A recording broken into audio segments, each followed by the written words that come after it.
பலத்தினாலும் அல்ல பராக்கிரமத்தினாலும் அல்ல, செருபாபேலே என் ஆவியினால் ஆகும். உன் கையை வச்சு தான் அஸ்திபாரம் போட்டேன், உன் கையை வச்சு முடிப்பேன். உனக்கு ஏகப்பட்ட இடையூறுகள் இருக்கிறது.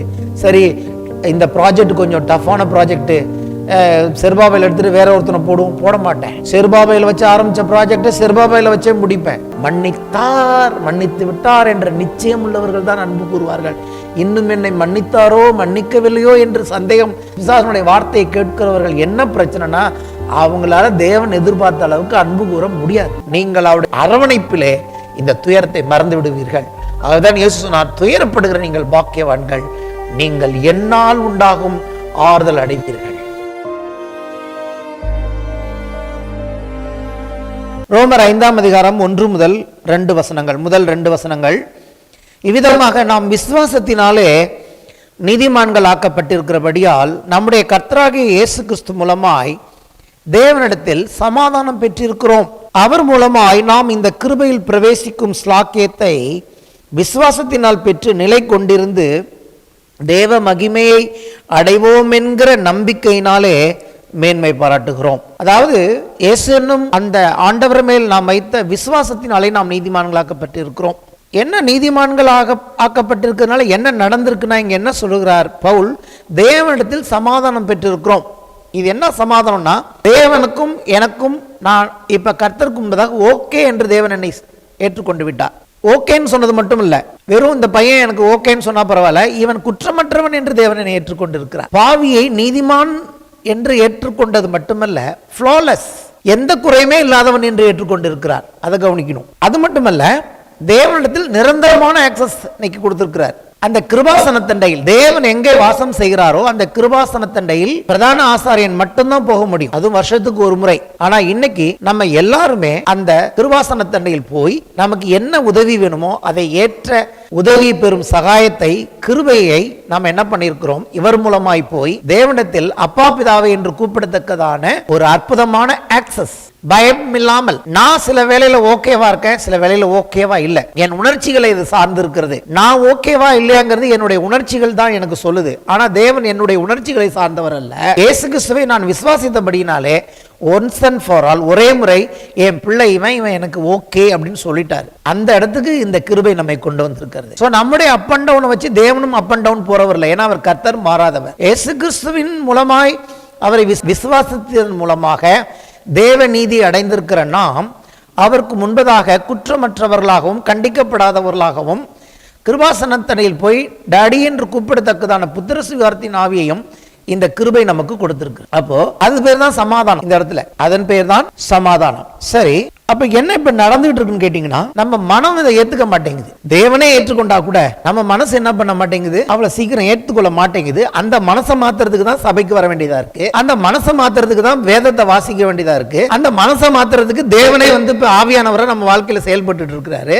கல்வாரி சிலுவையில் உங்களுக்காக எனக்காக என்ன செய்திருக்கிறார் என்பதை அப்பப்ப ஞாபகப்படுத்தவும் அப்பப்ப நமக்கு போதிக்கவும் நமக்கு தேவன் என்ன பண்ணியிருக்கிறார், ஆவியானவரை கொடுத்திருக்கிறார் என்று சொல்லி பார்க்கிறோம். அப்ப இப்ப நம்ம என்ன செய்ய போறோம் அப்படின்னு கேட்டீங்கன்னா, கிறிஸ்தவ வாழ்க்கையில இந்த கிருபையின் மூலமாய் உண்டாயிருக்கிற இந்த ஸ்லாக்கியத்தில் நம்ம என்ன செய்ய போறோம் கேட்டீங்கன்னா, we have to set our mind. நம்ம மைண்டை செட் பண்ணணும். அதாவது மைண்ட் செட்னு சொல்லுவாங்க, நான் சொல்றேன் செட்டிங் அவர் மைண்ட். ரெண்டும் ஒன்று தான். இந்த மைண்ட் செட் என்னன்னு கேட்டீங்கன்னா, ஏசி இங்க ஓடுது, ஏசி எவ்வளவு டெம்பரேச்சர்ல ஓடுங்கிறத செட் பண்ணிட்டேன் நான். இங்க ஒரு ரிமோட்ல வந்து நான் செட் பண்ணிட்டு அதை பார்த்து முறைச்சிட்டு இருந்தா அது மாறுமா? இன்னும் கொஞ்சம் கூலிங் வேணும்னா அந்த போயிட்டு அந்த ரிமோட் எடுத்து இன்னும் கொஞ்சம் அது வைக்கணும். இன்னும் கொஞ்சம் கூலிங் இன்க்ரீஸ் பண்ணாக்க இந்த இடத்துல இன்னும் கொஞ்சம் கூலிங் வரும். இப்போ நம்ம மைண்டை வந்து எங்க எதுக்கு நேராக செட் பண்ணணும்னா, தேவன் நமக்கு ஏற்கனவே என்ன செய்திருக்கிறார் என்பதிலே நம்ம மைண்டை செட் பண்ண வேண்டியதா இருக்கு. போனை ஏரோப்ளேன் மோட்ல போட்டுட்டு ஒர்க் பண்ணலன்னா எதிர்பார்க்க முடியுமா? ஏன்னா நீங்க ஏரோப்ளேன் மோட்ல செட் பண்ணி வச்சிருக்கீங்களே, ஏரோப்ளேன் மோட எடுத்து விட்டாதான் போன் ஒர்க் ஆகும். அப்படிதான் ஸ்பீடா போயிட்டு இருக்கோம்னா 40ல போகணும்னா 40ல செட் பண்ணிட்டு போனா போயிட்டே இருக்க வேண்டியதான். கொஞ்சம் ஆக்சலரேட்டர் கொடுத்து இன்க்ரீஸ் பண்ணா பைக் என்ன பண்ணும், ஸ்பீடா போகும். ஸோ எப்படி எல்லாமே ஒரு செட்டிங்ல இருக்கும், அது அதை போல மைண்டை செட் பண்ணணும். கேஸ்ல வந்து அந்த எவ்வளவு ஃப்ளேம் வரும்னு செட் பண்றது போல எவ்வளவு நம்ம வாழ்க்கையில தினந்தோறும் செட்டிங் இருக்குல்ல, எதை எடுத்தாலும் ஒரு செட் பண்ண வேண்டியதா இருக்கு. செட்டிங் எல்லாமே நம்மளால ஒண்ணுமே பண்ண முடியல. தினந்தோறும் அன்றாட வாழ்க்கையில நிறைய காரியங்கள் நம்ம செட் பண்றோம். ஆனா நம்ம செட் பண்ண மறக்கிற ஒரே ஒரு காரியம், நம்ம மைண்டை செட் பண்ண மாத்திரும். ஏன்னு கேட்டீங்கன்னா, அது ஒரு பெரிய முக்கியமான விஷயம். நான் சொல்றேன், இன்னைக்கு மதியானம் என்ன செய்ய போறேங்கிறத காலையில ஒன்ஸ் நான் மைண்ட்ல செட் பண்ணிட்டேன்னு வச்சுங்களேன், மனுஷனுக்கு அப்படிதான் கடவுள் நம்மளை படைச்சிருக்கிறாரு. கரெக்டா மதியானம் அது நடக்கும். இன்னைக்கு மதியானம் இப்படின்னு ஒரு, அதாவது எனக்கு அதில் இன்வால்மெண்ட் இருக்கும்போது, எனக்கு ஒரு இன்வால்மெண்ட் இருக்குது, இன்றைக்கி மதியானம் இதை செய்யப்போ நீங்கள் செட் பண்ணிட்டீங்கன்னு வச்சுங்க, நீங்களே நினச்சாலும் அந்த காரியம் தடைப்படாது, நிச்சயமாக நடக்கும். அது பேர் தான் மைண்ட் செட்டு. ஏன்னா உங்கள் மைண்டுக்கு அவ்வளோ வல்லமையை கர்த்தர் கொடுத்துருக்குறாரு.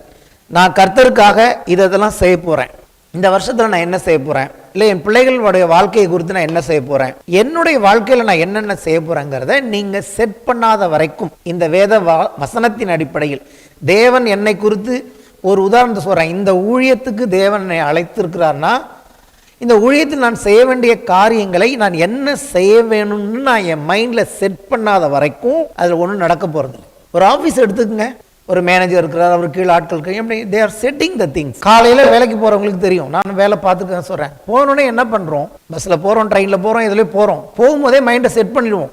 இன்றைக்கி போய் என்னென்ன செய்ய போகிறோன்னு போயிட்டு தான் பார்க்க போகிறோமா, போகிற வழியிலே நேற்று ஈவினிங் விட்டது இன்னைக்கு காலையிலே வந்துடும் ஞாபகத்தில், போய் இன்னைக்கு என்னென்ன செய்ய போகிறோம். So we are setting our minds. நீங்கள் என்ன மைண்டில் செட் பண்ணுறீங்களோ அதுதான் இன்னைக்கு நீங்கள் செய்வீங்க. ஓகேவா, மெஜாரிட்டியா. அப்போ இங்கே தேவன் என்ன விரும்புகிறார், நம்ம மைண்டை கர்த்தருடைய வார்த்தையில் செட் பண்ண விரும்புகிறார். இயேசு எனக்கா என்ன செய்திருக்கிறார். கிறிஸ்தவ ஜீவியம் என்பது இனிமேல் நான் என்ன செய்ய போகிறேன் என்பது இல்லை, இயேசு கிறிஸ்துவின் மூலமாய் தேவன் எனக்கு என்னென்ன செய்திருக்கிறார் என்பதில் இந்த மனதை செட் பண்ணும்போது அந்த மனம் என்ன பண்ண ஆரம்பிக்கிறது, செட்டிங் தகுந்த போல மாற ஆரம்பிக்கிறது.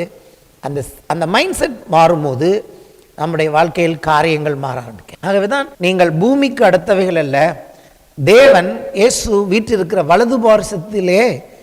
வலது பாரசத்தில் உங்களுடைய மைண்டை செட் பண்ணுங்க, உங்கள் மனதை அங்கே வைங்கிறாரு. கீழே மனசை வைக்காதீங்க, மனசை தூக்கி மேலே வைங்கிறாரு. நீங்கள் எங்கே உங்கள் மனது இருக்கிறதோ அங்கே தான் உங்கள் இருதயம் இருக்கும், எங்கே உங்கள் பொக்கிஷம் இருக்கிறதோ அங்கே உங்கள் இருதயம் இருக்கும் என்று எழுதியிருக்கிறது. அப்போ நீங்கள் உங்கள் மைண்டில் யாரை முதல்ல வைக்கிறீங்களோ அதுக்கு தகுந்தா போல தான் நீங்கள் காரியத்தை செய்வீங்களே ஒழிய உங்கள் மனதை செட் பண்ணுறதை தாண்டி நீங்கள் ஒன்று செய்யவே முடியாது. ஒரு பாவம் செய்கிறதா இருந்தாலும் சரி, பாவம் எப்போவுமே திடீர்னு செய்ய முடியாது. நல்லா புரிஞ்சுங்க, எந்த பாவத்தையும் சடனாக யாரும் செய்ய முடியாது. அது மைண்டில் செட் பண்ணால் மட்டும்தான் அந்த பாவமே செய்ய முடியும். எந்த பாவமும் திருதுப்புன்னு செய்கிறது கிடையாது. அல்லேலூயா. அதை யோசித்து அந்த கனியை பார்த்து அதை பறித்து புசிச்சா எப்படி இருக்கும், டேஸ்ட் இருக்கும், அந்த டேஸ்டெல்லாம் மனசுல பார்த்தாச்சு. பிசாசு சொல்ல சொல்ல அதை அப்படியே இமேஜின் பண்ணி மைண்ட் அதில் செட் பண்ணியாச்சு. பிசாசோட வேலை மைண்டை செட் பண்ணுறது. எப்படி மைண்டை செட் பண்ணுறான், கர்த்தர் சொன்னதுக்கு விரோதமாக கர்த்தரே சொல்லியிருந்தாலும் கூட அதை ஏற்றுக்க முடியாதுங்கிற அளவுக்கு மைண்டை செட் பண்ணுறான். அவனுக்கு தெரியும் மைண்டில் தான் முதல்ல வேலை செய்யணும்னு. ஃபஸ்ட்டு சொல்கிறான், இது பாரு, இது அதை பார்த்து அதை நீ பறிச்சு அதை சாப்பிட்டா எப்படி ஆயிடுவே, உன் கண்கள் திறக்கப்படும், நீ தேவனை போல இருப்ப அச்சான்னு சொல்றான். அப்ப எந்த பாவமும் கர்த்தருடைய வார்த்தைக்கு விரோதமாக ஒரு காரியத்தை செய்தாலும் சரி, அல்லது கர்த்தருடைய வார்த்தையின்படி காரியத்தை செய்தாலும் சரி, either you can set your mind according to the word or you can set your mind contradiction to the word of God. நீங்கள் ஒன்று தேவனுடைய வார்த்தைக்கு ஒத்த முறையில் உங்கள் மனதை செட் பண்ணலாம், அல்லது தேவனுடைய வார்த்தைக்கு விரோதமாக பிசாசு சொல்லும் பொய்யை நம்பியும் உங்கள் மனதை செட் பண்ணலாம்.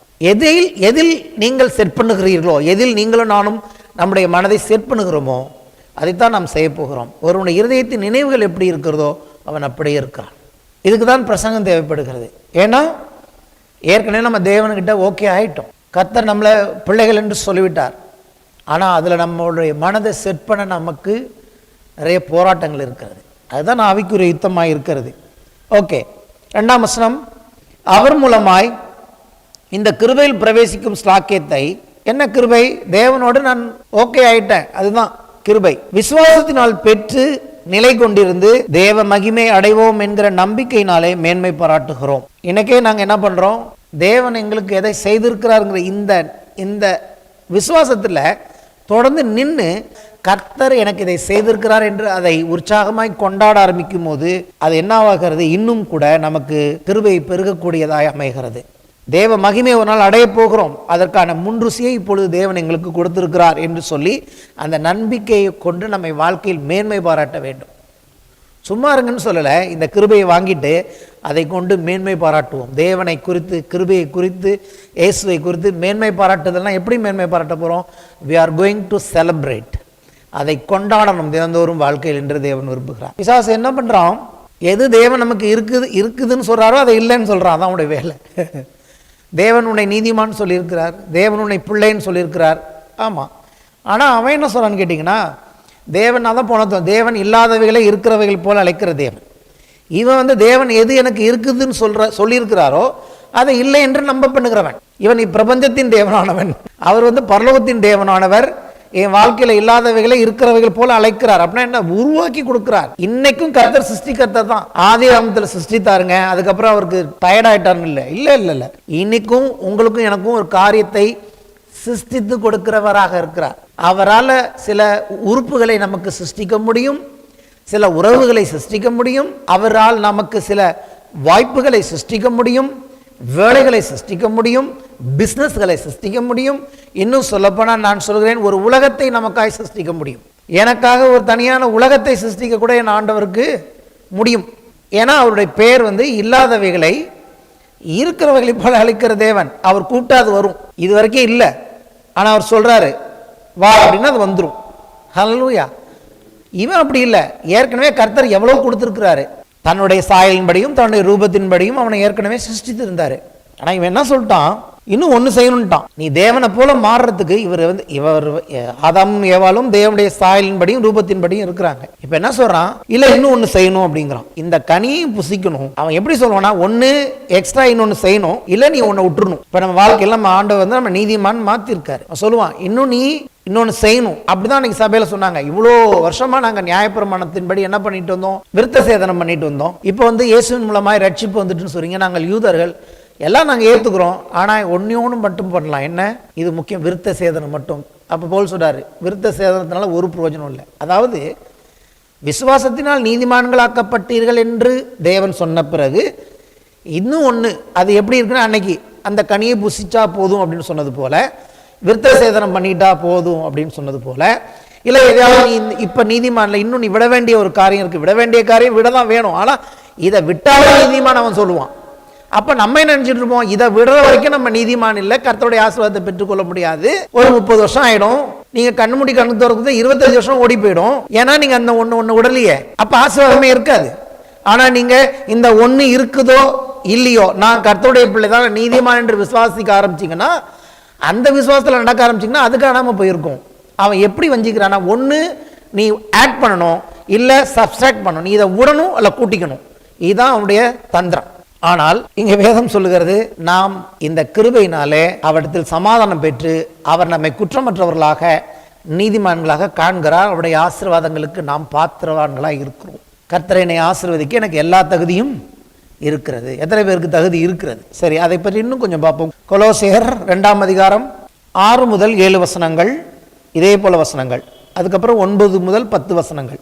ஆகையால் நீங்கள் கர்த்தராகிய இயேசு கிறிஸ்துவை ஏற்றுக்கொண்டபடியே அவருக்குள் வேர் கொண்டவர்களாகவும் அவர் மேல் கட்டப்பட்டவர்களாகவும் அவருக்குள் நடந்து கொண்டு, எத்தனை இடத்துல அவர் வருது பாருங்க, யார் அவர்? இயேசு. நடந்து கொண்டு நீங்கள் போதிக்கப்பட்டபடியே விசுவாசத்தில் உறுதிப்பட்டு ஸ்தோத்திரத்தோட அதில் பெருகுவீர்களாக. 9ஆம் வசனம் 10ஆம் வசனம். ஏனென்றால் தேவத்துவத்தின் பரிபூர்ணம் எல்லாம் சரீர பிரகாரமாக அவருக்குள் வசமாயிருக்கிறது. அது மட்டும் இல்ல, மேலும் சகல துரைத்தனங்களுக்கும் அதிகாரத்துக்கும் தலைவராயிருக்கிற அவருக்குள் நீங்கள் பரிபூர்ணமுள்ளவராயிருக்கிறீர்கள். பரிபூர்ணமுள்ளவராயிருக்கிறீர்கள் என்ன அர்த்தம் தெரியுமா? தேவனுக்கு முன்னாடி என்ன எந்த குற்றமற்றவனாய் என்னை இயேசு மாத்தி இருக்கிறார். அதுதான் இந்த வசனமும் அதை தான் சொல்லுது. எப்படி இருக்கிறீங்க? பரிபூர்ணமுள்ளவர்களாய் இருக்க போகிறீர்கள் அப்படின்னு ஃபியூச்சர் டென்ஸ்ல சொல்லல. பரிபூர்ணமுள்ளவர்களாய் இருக்கிறீர்கள் என்பது பாஸ்ட் டென்ஸா எடுத்துக்கலாம், அல்லது பிரசன்ட் கண்டினியூஸ் டென்ஸா எடுத்துக்கலாம். இப்போவும் நான் அவருக்குள் பரிபூர்ணமுள்ளவனாக இருக்கிறேன். என் மனசை கேளுங்க, உங்க மனசை கேளுங்க. இந்த வசனத்தை வச்சு நான் கர்த்தருக்குள் இயேசுக்குள் பரிபூர்ணமுள்ளவனாக இருக்கிறேன்னு சொன்னா அதுக்கு உங்க மனது என்ன சொல்லுது, எப்படி சொல்லுவேன்னு தான் கேட்கும். ஆனா அதுதான் சொல்றேன். இப்போ இந்த மனதை செட் பண்றதை பத்தி கொஞ்சம் நேரத்துக்கு முன்னாடி சொன்னேனே, பரிபூர்ணமுள்ளவனாக நான் ஏற்கனவே இருக்கிறேன்னு செட் பண்ணாதான் நான் பரிபூர்ணமுள்ளவனாக நடக்க ஆரம்பிப்பேன். பரிபூர்ணமுள்ளவனாக நடக்க ஆரம்பித்த பிறகு நான் பரிபூர்ணமுள்ளவனாய் மாறுகிறதல்ல கிறிஸ்தவம். பரிபூர்ணமுள்ளவன் என்று தேவன் என்னை சொன்னபடினாலே நான் பரிபூர்ணமுள்ளவனாக இருக்கிறேன். ஹல்லேலூயா. ஏன்னா அவர் அப்படிதான் சொல்றாரு. ஆரம்பத்தில் இது ஒன்றும் புதுசு இல்லை, அவர் எப்பவுமே இல்லாததை இருக்கிறதா சொல்றாரு. சொன்ன பிறகுதான் அது வருது. பலவீனன் பார்த்து பலவீனன் தன்னை பலவான் என்று சொல்வானாகன்னு சொல்றாரு. பலவீனன் சொல்றதுல ஒன்றும் பிரச்சனை இல்லை. அவனை போய் நீ பலவீனன் ஆனா நீ உன்னை பலவான் சொல்லு அப்படின்னா அவன் சொல்றதுக்கு என்ன தேவை தெரியுமா? விசுவாசம் வேண்டும். ஆபிரகாம் எடுத்துப்போம். ஆபிரகாமுக்கு பிள்ளை இல்லை என்று வேதம் சொல்லுகிறது. பிள்ளை இல்லாத ஒருத்தனை பார்த்து நீ ஜாதிகளுக்கு தகப்பன் என்று சொல்லு அப்படிங்கிறாரு. ஆபிரகாம் சொல்றாரு பேரை மாத்தி. ஆனா வேதம் சொல்லுகிறது அவன் கர்த்தரை விசுவாசித்தான், அதை அவருக்கு அவன் நீதியாக எண்ணினார். அதாவது என்கிட்ட பிள்ளையே இல்லை, என்ன போய் அநேக தேசங்களுக்கு தகப்பன் என்று சொல்றாரு. கொஞ்சம் சிரிப்பா தான் இருக்கும் உள்ளுக்குள்ள. ஆனா சொன்னவரை பாக்குறேன். கர்த்தர் சொல்றாரு பிள்ளை இல்லாதவனை பார்த்து நீ தேசங்களுக்கு எல்லாம் அப்பான்னு சொன்னாரு. நான் என்ன பண்றேன், அவர் சொன்னதை விசுவாசிக்கிறேன். விசுவாசப்படினால நான் என்ன பண்றேன், என்னை ஜாதிகளுக்கு தகப்பன்னு சொன்னேன், அப்புறம் நான் ஜாதிகளுக்கு தகப்பனாய் மாறுகிறேன். பலவீனனை பார்த்து சொல்றாரு நீ பலவான்னு சொல்லுன்னு. அவன் என்ன பண்றான், கர்த்தருடைய வார்த்தை விசுவாசப்படினாலே அவன் பலவான் என்று சொல்லுகிறான். அப்போ கர்த்தர் என்ன இல்லைங்கிறத சொல்லல. உங்க வாழ்க்கையிலே நான் சொல்றேன், இந்த செய்தியை கேட்கிறவங்களுக்கு நீங்க என்னென்ன இல்லையோ அந்த இடத்துலலாம் என்ன சொல்லணும், அதை இருக்கிறதாக சொல்லுங்கள். அப்பொழுது அவைகள் உங்களுக்கு இருக்கிறவைகளாக மாறும். நீங்கள் ஜெபத்தில் விசுவாசம் உள்ளவர்களாய் எவைகளை கேட்டுக்கொள்வீர்களோ அவைகள் உங்களுக்கு உண்டாயிருக்கிறது என்று விசுவாசியுங்கள், அப்பொழுது அவைகளுக்கு உங்களுக்கு உண்டாகும். கர்த்தருடைய விசுவாசத்தின் கோட்பாடு மாறவே இல்லை. ஆரம்பத்திலேருந்து அவர் சொல்றாரு என்ன இல்லைங்கிறது சொல்றதுக்கு ஒரு பெரிய விசுவாசம் தேவையில்லை. பலவீனன் நான் பலவீனன் சொல்றதுக்கு பெரிய ஒரு விசுவாசம் தேவையில்லை. ஆனா கர்த்தரை நம்பி பலவீனன் பலவான் என்று சொல்ல வேண்டும், தரித்திரன் ஐஸ்வர்யவான் என்று சொல்ல வேண்டும், பிள்ளைகள் இல்லாதவர்கள் நாங்கள் அநேக பிள்ளைகளுக்கு தகப்பன் தாய் என்று சொல்ல வேண்டும். எதன் அடிப்படையில் சொன்னோம், சொன்னவரை விசுவாசிக்கிறோம். சொன்னவர் பெரியவர், சொன்னவர் அவரை விசுவாசிக்கும் போது அவரை நம்பி நான் சொல்லும் பொழுது என் வாழ்க்கையில் நான் செய்ய போவதில்ல, அவர் செய்ய போகிறார். நான் செய்ய போறேன்னா என்ன நம்ப முடியாம நான் சொல்லலை, என்ன நம்ப தேவையில்லை எனக்கு, ஏன்னா என் மேல எனக்கு நம்பிக்கை கிடையாது. ஆனா சொன்னவரை நம்பலாம்ல, தேவனை நம்பலாமே, கர்த்தரை நம்பலாமே, கர்த்தரை நம்பி சொல்லலாமே. நீங்கள் பரிபூர்ணம் உள்ளவர்களா இருக்கிறீர்கள். அப்ப நான் சொல்றேன், குறைவுள்ளவர்களாக பாவ பிரச்சனையிலும் போராட்டங்களிலும் இருக்கிறவர்கள், எனக்கு பிரச்சனை இருக்கு, எனக்கு பாவம் இருக்கு, எனக்கு இச்சை இருக்கு, எனக்கு டார்ச்சர் இருக்குன்னு சொல்லாம நான் பரிபூர்ணம் உள்ளவனாய் இருக்கிறேன், பரிசுத்தம் உள்ளவனாய் இருக்கிறேன் என்று சொல்லலாமே. அப்படி நான் பரிபூர்ணம் உள்ளவனாய் இருக்கிறேன் சொல்ல என் மைண்டு எங்க செட் ஆகுது, பரிபூர்ணம் உள்ளவன் என்பதில் செட் பண்ணும்போது என்னுடைய மனம், என்னுடைய ஆழ்மனம், என் இதயம் என்னென்னமோ சொல்றாங்க டேர்ம்ஸ் எல்லாமே நான் பரிபூர்ணம் உள்ளவனாய் இருக்கிறேன் என்று ஏற்றுக்கொள்ளும் போது ஆபிரகாம் ஜாதிகளின் தகப்பனாய் மாறினது போல நான் பரிபூர்ணம் உள்ளவனாக மாறுகிறேன். அப்போ கிருபை என்ன சொல்லுகிறதோ அதை நம்புகிறதுக்கு ஒரு விசுவாசம் தேவைப்படுகிறது. கிருபையும் விசுவாசமும் ஒன்றுக்கு ஒன்று நேர்மறையானவைகள். இங்கிலீஷ் சொன்னால் டைரக்ட்லி ப்ரொபோஷனல்னு சொல்லுவாங்க. நேர் விகிதத்தில் போகும் ரெண்டும். டைரக்ட்லி ப்ரொபோஷனல், எவ்வளவு விசுவாசம் இருக்கோ அவ்வளவு கிருபை பெருகும். இந்த இடத்துல அப்படிதான் எழுதியிருக்கிறது. எப்படி எழுதியிருக்குன்னு கேட்டிங்கன்னா, விசுவாசத்தில் உறுதிப்பட்டு நீங்கள் போதிக்கப்பட்டபடியே விசுவாசத்தில் உறுதிப்பட்டு ஸ்தோத்திரத்தோடு இதில் பெருகுவீர்களாக. உங்கள் பாவங்களை அவர் கழுவி இருக்கிறார், உங்களை நீதிமான்களாய் மாற்றி இருக்கிறார், உங்களை ஆசீர்வதித்திருக்கிறார். இப்படிங்கிற ஒரு அடிப்படை விசுவாசத்தோடு தான் நீங்கள் அவரை ஏற்றுக்கிட்டீங்க.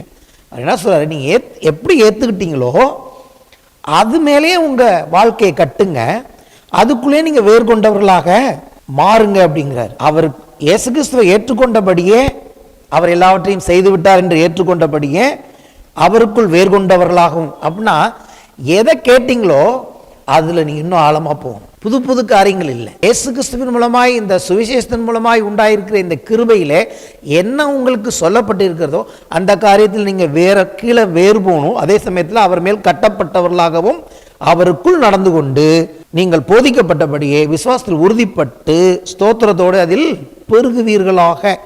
எப்படி எதனால பெருக போறீங்கன்னா, எதுல நீங்க வேர்கொள்ள போறீங்கன்னா, அவர் பரிபூர்ணம் உள்ளவராய் இருக்கிறது மட்டுமல்ல, அவருக்குள்ள இருக்கிற நீங்களும் பரிபூர்ணம் உள்ளவர்களாக தான் இருக்கிறீர்கள். பிசாசு இனிமேல் நீங்க பரிபூர்ணம் உள்ளவனா மாறணும்னு சொன்னா அதை கேட்க கூடாது. உங்க மைண்டை ஏற்கனவே பரிபூர்ணம் உள்ளவர்களாக இருக்கிறீர்கள் என்பதில் மைண்டை என்ன பண்ணுங்க, செட் பண்ணுங்க அப்படிங்கிறார். என்ன சொல்றது, எல்லா விதமான குற்றச்சாட்டுகளிலிருந்து நம்மை பாதுகாக்கிறது இந்த தேவ நீதி. எப்படி இதுக்கு ஒரு சொல்லணும்னு கேட்டிங்கன்னா, நம்ம என்ன இல்லை நம்ம முதல்ல புரிஞ்சுப்போம். அதாவது இப்போ நான் தப்பு பண்ணுறேன், இல்லை நான் பாவம் பண்ணுறேன், பாவம் பண்ணிட்டு என்னை காப்பாற்றிக்கிறதுக்கு நான் கிறிஸ்துவுக்குள் தேவனுடைய நீதிமானாக இருக்கிறேன் என்று என்னை நானே ஒரு தப்பான பாதுகாப்பு கொடுத்துக்கிறதுக்கு இந்த தேவ நீதி தேவன் கொடுக்கல. சொல்ல புரியுதா? நான் ஆண்டோடைய பிள்ளை ஆயிட்டேன். இப்போ துணிகரமாக சில பாவங்களை செஞ்சுட்டு சத்துரு என்னை குற்றப்படுத்தாதபடிக்கு நான் கிறிஸ்துவுக்குள் தேவநீதியாக இருக்கிறேன் என்று ஒரு தவறான பாதுகாப்பை, ஃபால்ஸ் ப்ரொடெக்ஷனை கொடுக்கறதுக்கு தேவன் இந்த நீதியை கொடுக்கல. மாறா எதுக்கு கொடுத்துருக்கிறாருன்னு கேட்டிங்கன்னா, நான் தேவ நீதியை பெற்றிருக்கிறேன் என்று சொல்லி அதை ஆழமாய் நம்பும் போது, இந்த தேவ நீதியினால என் வாழ்க்கையில் என்ன நடக்குதுன்னா, பாவம் செய்யக்கூடாதபடிக்கு அது எனக்கு உண்மையான ப்ரொடெக்ஷனை கொடுக்கிறது. அதாவது பாவத்தை செஞ்சுட்டு மறைக்கிறதுக்கான ப்ரொடெக்ஷன் தேவநீதி அல்ல, உண்மையாகவே நான் பாவம் செய்யக்கூடாதபடிக்கு எனக்கு ஒரு சரியான ப்ரொடெக்ஷனை இந்த தேவநீதி கொடுக்கிறது. தேவநீதியின் மேல் எவ்வளவு நான் தேவன் என்னை நீதிமானாக்கி இருக்கிறார்னு நான் விசுவாசிக்கிறேனோ, அந்த விசுவாசம் என் செயலை மாற்றுகிறது. தேவநீதியை பெற்றிருக்கிற விசுவாசத்தினாலே என் செய்கைகளை மாற்றினவளே, என் செய்கைகளை நான் மாற்றிக்கொள்வதனால இந்த நீதி எனக்கு கொடுக்கப்படுறதில்லை. ஏற்கனவே கொடுக்கப்பட்டிருக்க நீதியின் அடிப்படையில் இப்போ என் செய்கைகள் மாறுகிறது. ஆனால் என் செய்கைகளை அப்படியே வச்சுக்கிட்டு அதுலேருந்து நான் என்னை காப்பாற்றிக்கிறதுக்கு இதை நான் ஒரு ப்ரொடெக்ஷனாக, பாதுகாப்பாக நான் பயன்படுத்துவது இல்லை. ஆமென். அதுதான் அது சரியான காரியமாக இருக்கிறது. அடுத்தபடி பார்த்தீங்கன்னா, அந்த பாடத்தை படிச்சுட்டே இருக்கிறத விட்டுட்டு காலமெல்லாம் அது என்ன சொல்லுதோ அதன்படி வாழ ஆரம்பிங்கள்.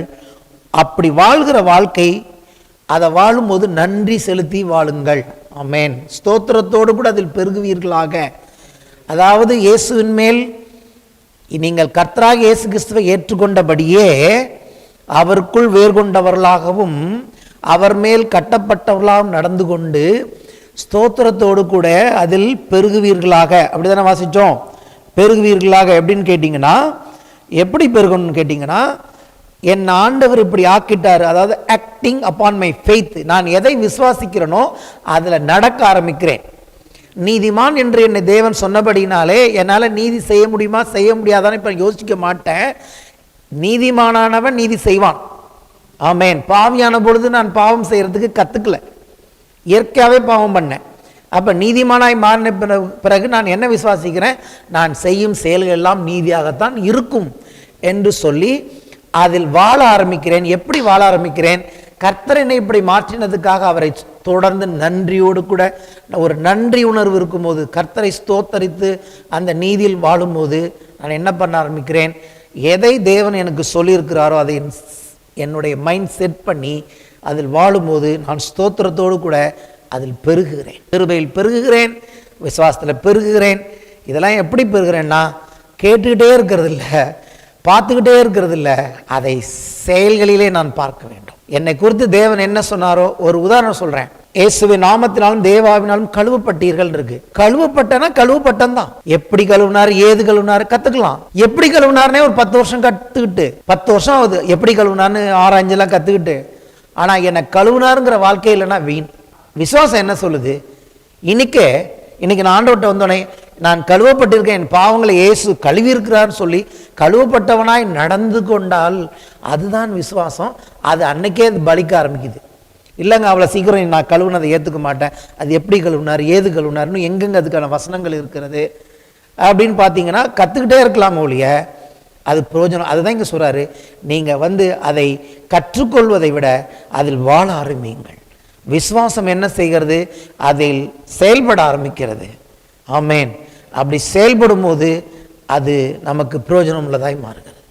என் பாவத்தை அவர் கழுவி இருக்கிறார், என் பாவங்களை இயேசு மன்னித்து இருக்கிறார் அப்படிங்கிறது மட்டும் நமக்கு டீப் ரூட் இருந்ததுன்னா பாவம் நமக்கு பிரச்சனையே இருக்காது. அவர் பாவங்களை என்னை கழுவி இருக்கிறார், என்னை நீதிமானாக்கி இருக்கிறார். கேட்கலாம் நல்லதா இருக்கு, அதில் செயல்படணும். எத்தனை பேர் செயல்பட்டு வெற்றி அடைகிறோம்? விசுவாசத்தினால் நீதிமான் பிழைப்பானா, அவன் எதை விசுவாசத்தானோ அதன்படி அவன் பிழைக்க வேண்டும். அப்படித்தான் வேதம் சொல்லுகிறது. விசுவாசத்தினால், தன் விசுவாசத்தினால் நீதிமான் பிழைப்பான். கிருபையை எப்படி நம்ம வாழ்க்கையில இன்னும் அதை அப்ளை பண்ண முடியும், எப்படி நம்ம பிரயோஜனப்படுத்தி கொள்ள முடியும் என்று சொல்லி பார்க்க போகிறோம். அதாவது இயேசு நம்ம இடத்துல எதிர்பார்க்கிறது என்னன்னு கேட்டீங்கன்னா, மனம் திரும்புதல் அப்படிங்கறது ஒரு காரியத்தை நம்ம வாசிக்கிறோம். மனம் திரும்புதல்ங்கிறது எதுக்குன்னு கேட்டீங்கன்னா, நம்மை குற்றப்படுத்துவதற்காக தேவன் மனம் திரும்ப சொல்லல. நீ சரியில்லைன்னு சொல்றது மனம் திரும்புதல் இல்லை. தேவன் என்னை மன்னித்து இருக்கிறார் அப்படிங்கறத நம்பினாதான் நான் மனம் திரும்புகிறேன். அதாவது இயேசு என்னை மனம் திரும்புதலுக்கு அழைக்கிறார்னா எப்படி, எந்த அர்த்தத்துல மனம் திரும்புதலுக்கு அழைக்கிறா நீங்க புரிஞ்சுக்கணும். நீ என்கிட்ட மனம் திரும்பி வந்தீங்கன்னா உன்னை மன்னிப்பேன்னு இயேசு சொல்லல, நான் உன்னை மன்னிச்சிருக்கிறேன் அதனால மனம் திரும்பு என்று சொல்ல. ஹல்லேலூயா. இதை முதல்ல நம்ம புரிஞ்சுக்கணும். இயேசு என்னை ஏற்றுக்கொண்டு இருக்கிறார், இயேசு என் பாவங்களை மன்னித்து இருக்கிறார். அதனால நான் என்ன பண்றேன், என்னை இயேசு ஏற்றுக்கொண்டு இருக்கிறார், இயேசு என்னை மன்னித்திருக்கிறார் என்பதன் அடிப்படையில் தான் என் மனதை திருப்புகிறேன். ஆனா உலகத்துல என்ன சொல்லிடுவாங்க, மதத்துல நீ மனம் திரும்பினால் உன்னை தேவன் ஏற்றுக்கொள்கிறார். இல்லை, தேவன் என்னை ஏற்றுக்கொண்டபடினால் தான் நான் மனம் திரும்புகிறேன். இப்படி ரிவர்ஸில் போட்டால் அது குற்றப்படுத்துறதா இருக்கும். மனம் திரும்பு, இல்லை அப்போ உன்னை ஏற்றுப்ப அப்படின்னு அவர் சொல்ல, உன்னை ஏற்றுக்கொண்டு இருக்கிறேன், அதை விசுவாசித்து என்னிடத்தில் மனம் திரும்பு. ஆகவே தான் அவர் என்ன பண்ணார், எவ்வளோ பெரிய பாவிகள் இடத்துல போனாலும் அவர் முதல்ல என்ன அவங்களுக்கு சொன்னார் கேட்டிங்கன்னா, அவர்களுக்கு ஒரு அக்செப்டன்ஸை கொடுத்தார். நான் உங்களை ஏற்றுக்கிறேங்கிற, உங்களை நான் புறம்பே தள்ளல, உங்களை நான் அக்செப்ட் பண்ணிக்கிறேன்னு அவங்களுக்கு முதல்ல ஒரு கம்ஃபர்ட்டை கொடுத்தார். நான் உங்களை ரிஜெக்ட் பண்ணலை, உங்களை நான் ஏற்றுக்கொள்கிறேன், உங்களை மன்னிக்கிறேன்னு சொன்ன உடனடியாக அவர்கள் அவரிடத்தில் திரளாய் மனம் திரும்பினதை பார்க்கிறோம். இந்த குற்றப்படுத்துதல் என்பது தேவனுடையது கிடையாது. கிறிஸ்தவத்தில் பார்க்கணும், நம்ம கிருபை விசுவாசம் வாசிக்கும் போது தேவன் எப்படி செயல்படுகிறார்னா, தேவன் குற்றப்படுத்தி தன்னிடத்தில் திருப்புகிறவர் அல்ல. ஏன்னா குற்றப்படுத்துதல், காண்டம்னேஷன், அக்யூசேஷன், குற்றப்படுத்துவதுங்கிறது அது யாருடைய வேலைன்னு கேட்டிங்கன்னா பிசாசின் வேலையாக இருக்கிறது. தேவன் அப்படி செய்கிற, தேவன் எப்படி செய்கிறாருன்னா, எவ்வளோ பெரிய பாவிகளாக இருந்தாலும் அவங்கள முதல்ல என்ன பண்ணுறாரு, அவர்களை ஏற்றுக்கொள்ளுதலை அவர்களுக்கு காண்பிக்கிறார். அவர்கள் தேவன் தன்னை ஏற்றுக்கொள்கிறார், மன்னிக்கிறார் என்பதை அறிந்து கொள்ளும் போது அவர்கள் திரும்புகிறார்கள்.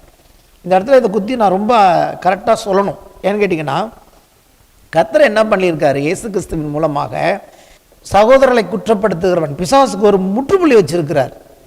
இனிமேல் யாரையுமே நீ குற்றப்படுத்தக்கூடாது அப்படின்னு ஒரு முற்றுப்புள்ளி வச்சிருக்கிறார். உங்கள் வாழ்க்கைக்காக சொல்லிட்டு இருக்கேன். கிருபையினால ஆண்டவர்கிட்ட வந்துட்டோம். இப்போ அவன் திருப்பி நம்மளை குற்றப்படுத்த வரும்போது நம்ம எப்படி ஜாக்கிரதையா இருக்குன்னு கேட்டிங்கன்னா, அதாவது எந்த காரணத்தை கொண்டு பிசாசு என்னை குற்றப்படுத்தினானோ, அல்லது எந்த காரியத்தை கொண்டு என்னை பிசாசு இப்பொழுது குற்றப்படுத்தி கொண்டிருக்கிறானோ, அந்த காரணத்துக்கான விலையை இயேசு கொடுத்துட்டார். இப்போ என் வாழ்க்கையில் அவன் சொல்லுகிற காரணத்தை விட ரத்தம் மேல நிக்குது. முன்னாடி ரத்தம் சிந்தப்படுவதற்கு முன்பதாக என் வாழ்க்கையில் அவன் சொன்ன காரணம் பெரிதா இருந்தது. அந்த காரணம் பெரிதா இருந்தபடினாலே அவன் குற்றப்படுத்தினான். இப்போ காரணத்தை விட அந்த காரணத்துக்கு கொடுக்கப்பட்ட விலை பெரிதா இருக்கிறது. இயேசுவின் ரத்தம் பெருசாயிடுச்சு. சோ அவனுடைய குற்றப்படுத்துதல் இப்போ அது வேல்யூ இல்லாம போயிட்டு. ஆனா இதை நம்ம புரிஞ்சிக்க கூடாது. நம்ம என்ன பண்ணுகிறான், இக்னரன்ஸ், நம்முடைய அறியாமையை பயன்படுத்தி உங்களை ஒரு விதமான குற்ற மனசாட்சிகளை கொண்டு போது நீங்கள் என்ன புரிஞ்சுக்கணும்னு கேட்டிங்கன்னா, நீங்கள் நானும் ஏமாற்றப்படுகிறோம். ஏன்னா இன்றைக்கும் சரி, நீங்கள் நானும் ஒரு பாவமே செய்கிறோன்னு கூட வச்சுக்கோங்க, அந்த பாவத்தினால் வருகிற குற்ற மனசாட்சியை விட அந்த பாவத்துக்கு கொடுக்கப்பட்ட கிரயம் பெரிதாக இருக்கிறபடினாலே இப்போ குற்றப்படுத்துதல் தன்னுடைய வல்லமை இழந்து இருக்கிறது. பிசாசு தன்னுடைய இடத்தை இழந்து போயிருக்கிறான். இரவும் பகலும் சகோதரரை குற்றப்படுத்துகிறவன் விழுந்து போனான். அவன் இருந்த இடத்தை இயேசு காலி பண்ணிட்டார். ஹல்லேலூயா. அப்போ நீங்க எந்த சூழ்நிலையுமே ஒரு குற்ற மனசாட்சியோட அப்பாட்ட வராம நின்றுடக்கூடாது. அதைத்தான் கிருபை செய்திருக்கிறது. எனக்கு என்ன காரணத்தை அவன் கொடுத்தாலும் நீ தேவனிடத்தில் போகக்கூடாதுன்னு சொல்லி என்ன விதமான ஒரு காரணத்தை காண்பித்தாலும், இப்பொழுது காரணத்தை விட, எனக்கு அவன் சொல்லுகிற காரணத்தை விட அதற்கு இயேசு கொடுத்த விலை என் காரணத்தை காட்டிலும் பெரிதாக இருக்கிறது. இதெல்லாம் தேவனுடைய பிள்ளைகள் விசுவாசிக்கணும். எப்பொழுது பாவத்தை விட அதுக்கு கொடுக்கப்பட்ட விலை பெரிதாக இருந்ததோ அப்பொழுது பாவம் தன்னுடைய வல்லமை இழந்து விட்டது. குற்றச்சாட்டுகள் அதனுடைய வல்லமை இழந்து விட்டது. கிறிஸ்து இயேசுக்குள் இருக்கிறவர்களுக்கு அந்த குற்ற மனசாட்சியோடு இருக்க வேண்டிய அவசியம் இல்லை. குற்ற மனசாட்சியோடு நான் இருக்க வேண்டிய அவசியம் இல்லை என்பதுதான் இயேசு கொடுக்கிற விடுதலையாக இருக்கு. விடுதலைன்னா என்ன தெரியுமா? முதல்ல என் வாழ்க்கையில, ஏன்னா நான் சொல்றேன், ஒரே ஒரு குற்றம் ஒருத்தவங்க சொன்னாங்கன்னு வச்சுக்கோங்க, அது நம்ம நினைக்கணும் லேசா குற்றப்படுத்துறாங்க நம்மள. நான் சொல்றேன், ஒரே ஒரு சின்ன ஒரு குற்றம் உங்க மேல சுமத்தினா போதும், அந்த ஒரு குற்றமே உங்க வாழ்க்கையை நாசமாக்க முடியும். ஏன்னா அது ஒரு பாய்சன் மாதிரி. ஒரு பாம்பு கடிச்சா எப்படி அது விஷம் செய்யுமோ, அப்படி பிசாசோ மனிதர்களோ நமக்கு கொடுக்கிற குற்ற மனசாட்சி நம்முடைய வாழ்க்கையை விஷமாய் மாற்றிவிடும். அன்னைக்கு எப்படி அந்த கொல்லிவாய் சர்ப்பங்கள் கடித்த போது எப்படி அன்னைக்கு அவர்கள் அந்த வெங்கல சர்ப்பத்தை பார்த்து அவர்கள் பிழைத்தார்களோ, அப்படி இன்னைக்கு நான் சொல்றேன், எவ்வளவு சர்ப்பங்கள் நம்மை கடித்தாலும் சரி, நம்முடைய ஆண்டவரை நோக்கி பார்க்கும்போது அந்த விஷங்கள் முறிந்து போகிறது. விஷத்தை முறிக்கிறார். ஏன்னா கர்த்தருக்கு தெரியும், குற்ற மனசாட்சி தேவனுடைய ராஜ்யத்துக்கு உரியதும் இல்லை. தேவன் குற்ற மனசாட்சியின் வழியிலும் உங்க வாழ்க்கையில என் வாழ்க்கையில செயல்படுறவர் இல்லை. குற்ற மனசாட்சியின் வழியில் செயல்படுகிற ஒரே ஒருவன் பெயர் பிசாசு. தேவன் தான் சந்தித்த எவ்வளவு பெரிய மோசமானவர்களையும் சரி, முதல்ல அவர்களை மன்னித்து ஏற்றுக்கொண்டார். இவருடைய மன்னிப்பையும் இவருடைய ஏற்றுக்கொள்ளுதலையும் பார்த்துதான் அவர்கள் பூர்ண மனம் திரும்புதலுக்குள் வந்தார்.